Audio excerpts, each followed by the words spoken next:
Ini adalah kisah tentang Dewi Kuan Im, putri ketika Raja Miao Zhuang yang rela meninggalkan istana dan menjadi bikuni. Menurut legenda, Putri Miao Shan adalah anak dari Raja Miao Zhuang, penguasa negeri Xinglin. Disebutkan bahwa Raja Miao Zhuang sangat mendambakan anak laki-laki, tapi yang dimilikinya hanyalah 3 orang putri. Putri tertua bernama Miao Shu, putri yang kedua bernama Miao Yin, dan putri yang bungsu bernama Miao Shan. Setelah ketiga putrinya tersebut menginjak dewasa, raja pun mencarikan jodoh bagi mereka. Putri yang pertama memilih jodoh seorang pejabat sipil. Putri yang kedua memilih seorang jenderal perang untuk menjadi suaminya. Sedangkan Putri Miao Shan tidak berniat untuk menikah. Ia malah meninggalkan istana dan memilih untuk menjadi bikuni di kelenteng Pai Kue Shi. Berbagai cara pun diusahakan oleh sang raja agar putrinya mau kembali dan menikah. Namun, Putri Miao Shan tetap bersiteguh pada pendiriannya. Suatu ketika, sang raja yang habis kesabarannya memerintahkan para prajurit untuk menangkap dan menghukum mati sang putri. Setelah kematiannya, arwah Putri Miao Shan kemudian mengelilingi neraka. Karena melihat penderitaan makhluk-makhluk yang ada di neraka, Putri Miao Shan pun berdoa dengan tulus agar mereka berbahagia. Secara ajaib, doa yang diucapkan dengan penuh welas asih, tulus dan suci, mengubah suasana neraka menjadi seperti surga. Penguasa akhirat, Yan Luowang, menjadi bingung dengan situasi tersebut. Akhirnya, arwah Putri Miao Shan pun diperintahkan untuk kembali ke badan kasarnya.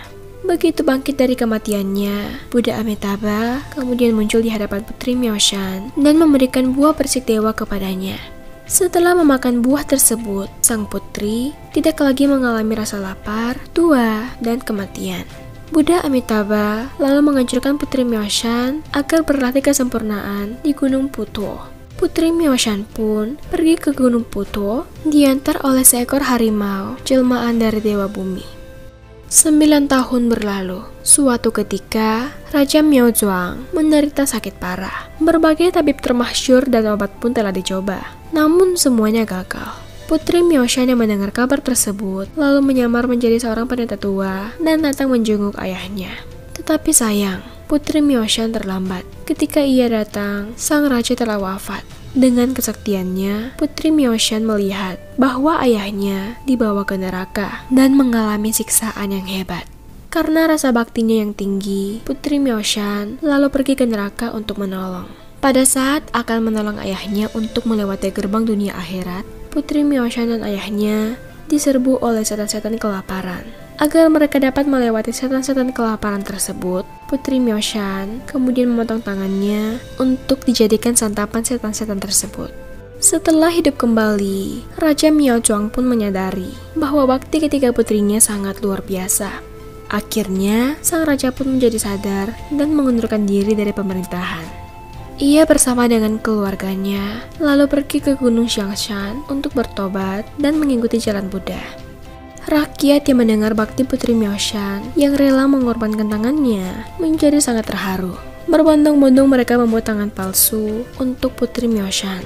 Buddha Amitabha yang melihat ketulusan para rakyat lalu mengumpulkan semua tangan palsu tersebut dan mengubahnya menjadi suatu bentuk kesaktian, kemudian memberikannya kepada Putri Miao Shan.